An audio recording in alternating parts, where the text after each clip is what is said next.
দেখেন, আপনারা সকলেই জানেন যেখানে বাঙালি আমরা ভারতবাসী ইন্ডিয়ান বাংলায় কথাবার্তা বলি। আমরা বিভিন্ন রাজ্যে কেউ কর্মক্ষেত্রে, কেউ পরিযায়ী শ্রমিক, কেউ সার্ভিসের ক্ষেত্রে আমরা বিভিন্ন রাজ্যে আমরা চাই। যেমন বাংলাতে বহু রাজ্যের মানুষ আছে, কর্মসূত্রে তারা কাজ করে। তারা বাঙালি কথা বলে, যেখানে ডবল ইঞ্জিনের সরকার আছে, সেই ডবল ইঞ্জিনের সরকার বাংলা কথা বলতে তারা বাংলাদেশি মনে করে, তাদেরকে আঘাত করছে, মারছে, রাজধানী করছে, বিভিন্ন রকম তাদেরকে। আমি একটা কথাই বলবো, আমাদের বাংলার মাননীয় মুখ্যমন্ত্রী মমতা বন্দ্যোপাধ্যায় এর আগেও যেভাবে ঘটনা অন্য রাজ্যে ঘটেছিল, আমাদের রাজ্য সরকার তার পাশে ছিল। এই জুয়েলাররা পরিবারের পাশে আমরা আছি এবং সর্বদাই আমরা থাকবো। আমাদের রাজ্য সরকার তার ব্যবস্থা করছে এবং করেছে। যারা বিজেপি শাসিত যেসব রাজ্যগুলো আছে, বাংলায় বিজেপি যে নেতাগুলো আছে, তাদের কি চোখে পর্দা লাগানো আছে? এখন তারা দেখতে পায় না কি বিভিন্ন রাজ্যে কিভাবে অত্যাচার করছে বাঙালি কথা? উনি একজন বাঙালি, যিনি বাংলার নেতা, বিজেপি না, তারা একজন বাঙালি। তারা কিগুলো দেখতে পায়? তাদের চোখে ধরে না কি বাঙালি কথা বলতে বলে তাদেরকে হত্যা করছে? গতকালকে একটা ছেলে আমার কাশিমনগর জিপি লাইভ দেখছিলাম আমি, সেটা উড়িষ্যাতে। সে একজন ফেরি বেসছিল, আপনারা হয়তো দেখেছেন মনে সোশ্যাল মিডিয়াতে। ফেরি বেসছিল, কিছু দুষ্কৃতী বিজেপি এসে বলছে তোমরা বাংলাদেশি, তোমরা ব্যাংকে এখানে কি করতে এসছো? জয় শ্রীরাম বলো, তাকে বলছে বাংলাদেশ জিন্দাবাদ, বাংলাদেশ মুর্দাবাদ বলো, পাকিস্তান মুর্দাবাদ বলো। এই যে ব্যাখ্যাগুলো দিচ্ছে, এটা কি বিজেপির শাসিত রাজ্যগুলো দেখতে পায় না? তাদেরকে আমরা বাংলার তরফ থেকে, মুর্শিদাবাদের মানুষ, বাংলার মানুষ, আমরা তাদেরকে ধিক্ষা জানাই। আমরা ইন্ডিয়ান, আমরা বাঙালি, আমরা ভারতবাসী, আমরা যে কোনো রাজ্যে, বাংলাতে যে কোনো জায়গায় আমরা কাজ করতে যেতে পারি। সে কর্মসূত্রেই হোক, সে পরিযায়ী শ্রমিক থেকেই হোক, সে সার্ভিসের ক্ষেত্রেই হোক, কিংবা তার রিলেটিভ থাকতে পারে। তার জন্য বাংলা কথা বললে কি মারবে? দাদা, সম্বলপুরে এসডিপিও শ্রীমন্ত বারিক বলেছেন কিছু শ্রমিক এখানে থাকতেন এবং তারা এখানে স্থানীয় বাসিন্দাদের বন্ধুত্ব করেছেন এবং মধ্য অবস্থায় তাদের কাছে সিগারেট চাইতে গেছিল এবং দুই গোষ্ঠীর মধ্যে মারামারিও হয়।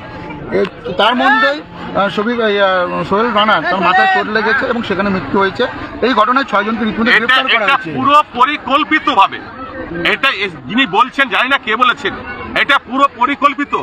একজন কৃষক, একজন শ্রমিক, একজন পরিযায়ী শ্রমিক ভিন রাজ্যে কাজ করতে যাবে পেটের দায়ে, সেখানে কাজ করতে গিয়ে তাকে সে গন্ডগোল করবে, এরকম ভারতবর্ষে কোথাও হয়নি। এরা পরিকল্পিতভাবে এটা বানিয়ে এটাকে ঢাকানোর চেষ্টা করছে। বাংলার মাননীয় মুখ্যমন্ত্রী মমতা বন্দ্যোপাধ্যায় সেই পরিবারগুলো পাশে ছিল বিগত দিনে, এখনো বর্তমানে আছে, আগামী দিনও থাকবে। আমাদের সর্বভারতীয় সাধারণ সম্পাদক অভিষেক বন্দ্যোপাধ্যায় তত্ত্বাবধানে, তার প্রচেষ্টায় আমরা সে পরিবারকে নিয়ে আসতে পেরেছি। যেসব পরিযায়ী শ্রমিকগুলোকে এভাবে অত্যাচার করছে, তার উপরবালা দেখছেন, তার শাস্তি তারা ঠিক। তার মানে বলতে চাইছেন বাংলার পরিযায়ী শ্রমিক তাহলে উড়িষ্যা সুরক্ষিত নয়? উড়িষ্যা বলা নয়, যেগুলো বিজেপি ডবল ইঞ্জিনের সরকার আছে, প্রত্যেকটা রাজ্যেই নৃশংসভাবে বাংলায় কথা বলতে তারাকে হত্যা করছে, খুন করছে। পরিবারের পাশে কিভাবে দাঁড়াচ্ছে? আমরা যেভাবে দাঁড়ানো, আমরা দাঁড়াচ্ছি, আমাদের রাজ্য সরকার আছে পাশে, আমরা আছি, আমরা ঠিক তার ব্যবস্থা করেছি।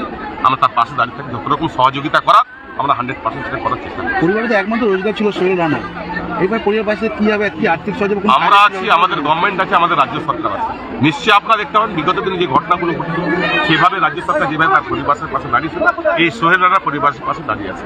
আমরা তার ব্যবস্থা, আমাদের রাজ্য সরকার তরফ থেকে সমস্ত রকম ব্যবস্থা আমরা করি। একদমই তাই। স্থানীয় যে তৃণমূল কংগ্রেসের বিধায়ক ইমানি বিশ্বাস, তিনি বলেছেন যে সোহেল রানা পাশে সবসময় থাকবেন এবং তারই পাশাপাশি সবসময় ওনাদের পাশে দাঁড়াবেন। মুর্শিদাবাদ থেকে ক্যামেরায় রাজু আনসারের সাথে শিবা সরকার রিপোর্ট। আমরা যেটুকু জানি, গত পরশু দিনকে এই ঘটনা ঘটে, নৃশংস ঘটনা, ডবল ইঞ্জিনের সরকার যেখানে আছে, সমাজে আপনারাও জানেন কি সেই সব রাজ্যে বাংলায় কথা বলতে গিয়ে তাকে বাংলাদেশি বলে তাকে অত্যাচার করা হচ্ছে, তাকে মার্ডার করা হচ্ছে, খুন করা হচ্ছে। আমাদের দেশে বাঙালি, আমাদের রাজ্যে বহু দেশের মানুষ, বহু রাজ্যের মানুষ কর্মসূত্রে এসেছে, সেগুলো তারা কাজ করছে। বাংলাদেশে এরকম ঘটনা ঘটছে, যেখানে ডবল ইঞ্জিনের সরকার আছে সেখানে ঘটনা ঘটতে হচ্ছে। আমি একটা কথাই বলতে চাই কি ডবল ইঞ্জিনের সরকার কিংবা বাংলায় যারা নেতৃত্ব দিচ্ছেন বিজেপি, তাদের কি চোখে পর্দা লাগানো আছে? তাদের কান বন্ধ হয়ে তারা কি শুনতে পায় না, দেখতে পায় না যে আমাদের বিজেপি শাসিত রাজ্যগুলোতে এরকম ঘটনা ঘটেছে? তাই জন্য বাংলার মানুষ তাদেরকে ধিক্ষা জানায়। আমাদের বাংলার মাননীয় মুখ্যমন্ত্রী মমতা বন্দ্যোপাধ্যায় সোহেল রানার পরিবারের পাশে আছেন, তার ব্যবস্থা করেছেন সমস্ত কিছু।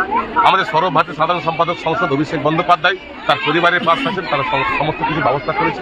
বিগত দিনে যেসব ঘটনাগুলো বিভিন্ন রাজ্যে ঘটেছিল বাঙালিদের উপর, সেম একই রকমভাবে বাংলাতে মমতা বন্দ্যোপাধ্যায় তার পরিবারের পাশে আছে। 6 জনকে আমরা যেটুকু জানি, 6 জন অ্যারেস্ট হয়েছে। এবং তাদেরকে অন্যভাবে অ্যারেস্ট করানো হয়েছে। আমরা বাঙালি একজন সাংবাদিক বলছি তারা নাকি ঝগড়া করছে। একজন বাঙালি কাজ করতে গিয়ে গরিব মানুষ কখনো সেখানে ঝগড়া করতে পারে না, এটা পরিকল্পিতভাবে তারা সেখানকার তারা এটা হয়েছে।